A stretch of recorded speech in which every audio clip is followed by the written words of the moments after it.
Hello friends, कैसे हो आप सब। आई होप आप सब बहुत ज़्यादा अच्छे होंगे। तो आज की इस वीडियो में हम क्लास 10th का वर्कशीट नंबर 89 डिस्कस करने जा रहे हैं।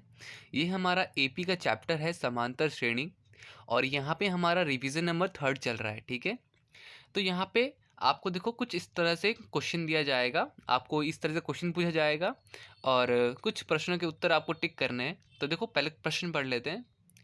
क्या लिखा हुआ है, एक विद्यालय प्रत्येक महीने की 10 तारीख को 500 रुपये मासिक फीस लेता है। तो अब कोई एक स्कूल है जहाँ पे हर 10 तारीख को 500 रुपये फीस मतलब कि देनी होती है। ठीक है, 11वें दिन से 10 रुपये प्रतिदिन हिसाब से जुर्माना लगता है। मतलब कि देखो, अगर आपने एक से लेके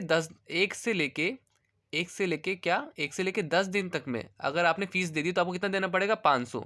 बट जब भी अगर 11वां दिन हो गया तो आपको कितना देना पड़ेगा, 10 रुपये प्रतिदिन जुर्माना देना पड़ेगा। मतलब कि 510, फिर मतलब यहाँ पे मैं लिख देता हूँ 510, और उसके बाद अगले दिन अगर आप देते हो तो फिर 500 क्या कहते हैं 20, और अगले दिन दोगे तो 10 रुपये और जुड़ जाएगा 530, और इसी तरह से 540, इसी तरह से चलते रहेगा ये। ठीक है, तो लिखा हुआ है कि 11वें दिन से 10 रुपये प्रतिदिन हिसाब से जुर्माना लेता है, और रमा फरवरी 2020 में अपनी फीस नहीं भर पाई, और उसने 1 मार्च को फरवरी और मार्च दोनों महीने की फ़ीस भर दी। अब आप यहाँ पे समझ पा रहे हो बच्चे कि फरवरी के मंथ की फ़ीस ना रमा कोई एक स्टूडेंट होगी या फिर कोई कोई पेरेंट्स होगा। तो वहाँ पर क्या है कि ये बच्ची अपनी फ़ीस नहीं भर पाई, ठीक है, फरवरी की। तो इसको क्या, अब यहाँ पर आपसे कुछ ये कहानी जो आपको बता दी है, अब इस स्टोरी से आपसे कुछ कुछ पूछा जा रहा है। तो देखो बोला जा रहा है 1 फरवरी से 10 फरवरी तक फीस भरने वाले बच्चों पर विचार करें तो प्रथम पद और सार्वंतर क्या होगा। मतलब आपसे ए पूछा जा रहा है कि ए क्या होगा, और आपसे पूछा जा रहा है डी क्या होगा।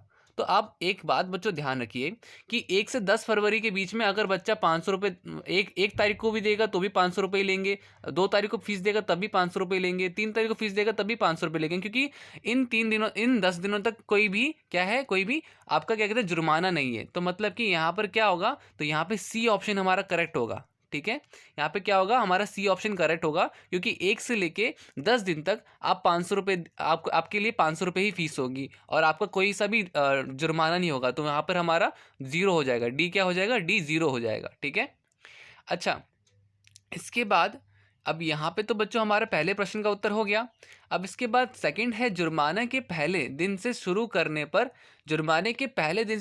पर बनती है एपी। अब जुर्माने का पहला दिन, अब अगर आपने 11वें तारीख को फीस दोगे तो आपको देना पड़ेगा 510 रुपये, और अगर आपने 12वें तारीख को फीस दी तो देना पड़ेगा 520 रुपये, और ऐसे ही करते करते 530 रुपये। ठीक है, तो उसने बोला है, क्वेश्चन में क्या बोला जा रहा है, क्वेश्चन में बोला जा रहा है कि जुर्माने के पहले दिन से शुरू करने पर एपी क्या बनती है। तो यहाँ पर बच्चों देखो, हमारा यहाँ पे बी ऑप्शन करेक्ट होगा, 510, 520, 530। ठीक है, तो बी ऑप्शन यहाँ पे करेक्ट हो जाएगा।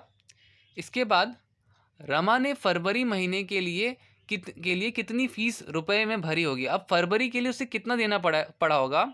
अब उसने तो फरवरी का फीस कब दिया था, मार्च को दिया था, 1 मार्च को दिया था।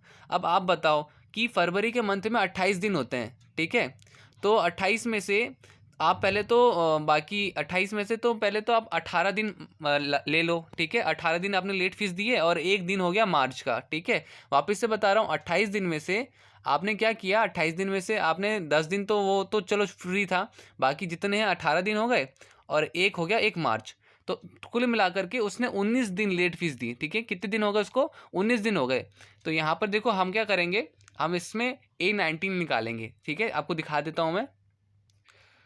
तो हम यहाँ पर क्या लगा, हम यहाँ पर क्या निकालेंगे, हम यहाँ पर A19वां दिन निकालेंगे, क्योंकि देखिए आप ये 11वां दिन से लेके चलो, 11वें दिन से लेके आप 1 मार्च तक के दिन काउंट कर लो अपनी फिंगर्स में। आप काउंट करोगे 11, 12, 13 करके 1 मार्च तक काउंट करोगे तो आपको 19 दिन लग जाएंगे। ठीक है, तो A19 निकालेंगे हम। फॉर्मूला क्या होता है, तो A+18D होता है, 500 + 18। ए की वैल्यू हमारे पास, आपको पता है ए की वैल्यू हमारे पास क्या है, ए की वैल्यू हमारे पास 500 है। ठीक है, और इसके बाद डी की वैल्यू क्या है, डी की वैल्यू हमारे पास क्या है, तो डी की वैल्यू हमारे पास 10 है। तो हम यहाँ पे लगा देंगे, तो वैल्यू हमारा क्या आ जाएगा, 680 आ जाएगा। हमारा आंसर क्या हो जाएगा, हमारा answer A, option A correct answer हो जाएगा। ठीक है, तो यहाँ पर हम ऑप्शन ए पे टिक कर देते हैं। तो यहाँ पे आप ए में टिक कर दीजिएगा, ठीक है। आई होप आपको क्लियर हो गया होगा। अब देखो यहाँ पर क्या बोला जा रहा है, यदि a plus B plus A B C एक एपी है तो निम्न में से क्या सत्य है। अब यहाँ पे ना अगर आपको फॉर्मूला नहीं पता होगा ना इस क्वेश्चन में तो आपको ये क्वेश्चन नहीं कर पाओगे। अब ये कैसे करना होता है तो मैं आपको बताता हूँ। अब यहाँ पे मैं आंसर शीट में आपको दिखा देता हूँ कि हमारा ना बच्चों फॉर्मूला क्या होता है कि अगर कोई एपी है, जैसे कि मैंने बोला A plus B plus sorry plus नहीं होगा, ए और बी और सी, अगर कोई एक एपी है तो ना बीच वाला जो टर्म होता है ना हमारा जो ये बीच वाला टर्म होता है, ये बीच वाला टर्म ये क्या होता है, B is equal to A plus C divide by 2 होता है, ठीक है। तो उसी चीज़ को, इसी फॉर्मूले को, अब देखो यहाँ पे मैंने आंसर में लिखा हुआ है, इसी फॉर्मूले को, इस बी को अगर हम इस 2 को इधर ऊपर मल्टीप्लाई कर दें तो 2b बराबर a प्लस सी हो जाएगा। तो ऐसा हमारा किस में सही होगा, बी वाले में, ठीक है। ये हमारा ऑप्शन कौन सा सही होगा, बी वाला ऑप्शन सही हो जाएगा, ठीक है। तो यहाँ पे आप बी वाले को टिक कर दीजिएगा, ये रहा हमारा आंसर, ठीक है। अब इसके बाद 10 फरवरी के बाद एनवे दिन ए एन, तो आप सबको पता होना चाहिए ए एन का फॉर्मूला क्या होता है। तो मैं यहाँ पे बड़ा बड़ा लिखता हूँ, ए एन क्या होता है, तो A N is equal to होता है आपका ए प्लस एन माइनस 1 डी, ठीक है। तो यही आपको लिखना है और यहाँ पर इसका आंसर ये देखो, ये आपको दिख रहा होगा, ये रहा आंसर, ठीक है। तो आपका ये आंसर हो गया 10वें का, सॉरी 5वें का आंसर हो जाएगा। इस तरह से हमारा पूरा क्वेश्चन बना हुआ था, ठीक है। तो ये हमारा पहला प्रश्न हो गया, उम्मीद करता हूँ आपको समझ में आ गया होगा। अब देखो यहाँ पर अब हमारा जो क्वेश्चन है, सेहतमंद रहने के लिए मनीष ने सैर शुरू कर दी। सैर मतलब कि वॉकिंग करना शुरू कर दी। उसने 30 मिनट की सुबह की सैर से शुरुआत करी। मतलब कि उसने बच्चों क्या सोचा पता है कि मैं पहले दिन कितना मिनट दौड़ूंगा या वॉकिंग करूंगा, तो 30 मिनट, ठीक है सर 30 मिनट करेगा ये। इसके बाद उसने बोला कि आगे में कि उसने 30 मिनट की सुबह की सैर शुरुआत की और प्रत्येक दिन 10 मिनट की सैर बढ़ाता गया। मतलब कि ना पहले दिन 30 मिनट, अगले दिन 10 मिनट और बढ़ा दिया, मतलब 30 से 40 मिनट हो गया। उसके बाद अगले दिन और बढ़ा दिया, 40 से फिर क्या हो गया बच्चों, 50 हो गया, 50 से फिर 60 हो गया, 60 से 70 हो गया। मतलब ये हर रोज़ कितना बढ़ाता था, तो हर रोज़ 10 मिनट बढ़ा देता था, ठीक है। और ऐसे करते करते ये 90 तक पहुँच गया, ठीक है। तो इसने क्या बोला, इसने बोला राम ने अपने सैर के समय की तालिका भी बनाई। अब बच्चों देखो यहाँ पे कंफ्यूज मत होना कि मनीष और राम, इन्होंने यहाँ पे वर्कशीट में थोड़ी सी गड़बड़ी कर दी है एक ही बंदा बट नाम अलग अलग ले लिए, ठीक है। तो अब यहाँ पे क्या है, राम ने अपने सैर के समय की तालिका भी बनाई। अब वह बहुत खुश था, वह वजन में हल्का फुर्तीला हो गया था और 1 घंटा 30 मिनट में के सैर समय तक पहुंचने पर उसने समय बढ़ाना बंद कर दिया। मतलब कि बच्चों 1 घंटा 30 मिनट, जब वो 90 मिनट, अब आप सबको पता है ना 1 घंटा 30 मिनट कितना होता है, तो 1 घंटा 30 मिनट होता है 90 मिनट। तो जब वो 90 मिनट में पहुंच गया ना, ठीक है, जब वो 90 मिनट में पहुंच गया, मतलब कहाँ, इस पे पहुंच गया, इस लेवल पे, 1 मिनट, ठीक है। तो जब वो 90 मिनट पे पहुंच गया आपका, तब उसने छोड़ दिया। मतलब कि उसने उसने बोला कि इसी को मैं कंटिन्यू रखूंगा, ओके। तो अब ये 90 मिनट पे जब पहुंच गया तो आपसे अब कुछ क्वेश्चंस पूछे जा रहे हैं, ठीक है। अब आपसे पूछा जा रहा है कि ध्यान रखिएगा। अब मैं ज़रा यहाँ पे वापस से लिख देता हूँ हमसे क्वेश्चन क्या क्या पूछे जा रहे हैं। तो इस क्वेश्चन को लिखने से पहले मैं पहले आपको यहाँ पे लिख देता हूँ कि सबसे पहले वो 30 मिनट गया होगा, तो 30 मिनट यहाँ पे लिख देते हैं हम। फिर इसके बाद कितना हो गया होगा, फिर इसके बाद 30 के बाद 40 हो गया, 40 के बाद कितना हो गया, 40 के बाद 50 हो गया, 50 के बाद कितना, 50 के बाद 60 हो गया, 60 के बाद कितना, 70 हो गया, 70 के बाद कितना, 80 हो गया, ठीक है। अब हम यहीं पे 80 से लास्ट वो कब रुक गया, 1.5 घंटे पे, मतलब कि 90 मिनट, ठीक है। तो ये हमारे पास क्वेश्चन है। अब बोला जा रहा है कितने दिन बाद मनीष 1 घंटा सैर करने लगा, कितने दिन बाद। अब आप देखो ये हो गया, 1 दिन बाद 40 मिनट, 2 दिन बाद क्या कहते हैं 50 मिनट, और 3 दिन बाद, 3 दिन बाद वो कितने में आ गया बच्चों। तो आप ध्यान रखिएगा कि 3 दिन बाद उसने 1 घंटे सैर करने लगा, 3 दिन बाद, ठीक है।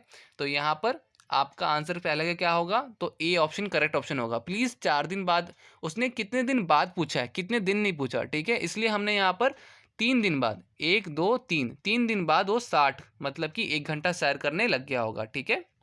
इसके बाद 5वें दिन मनीष ने कितने देर सैर करी, 5वें दिन, ठीक है बच्चों।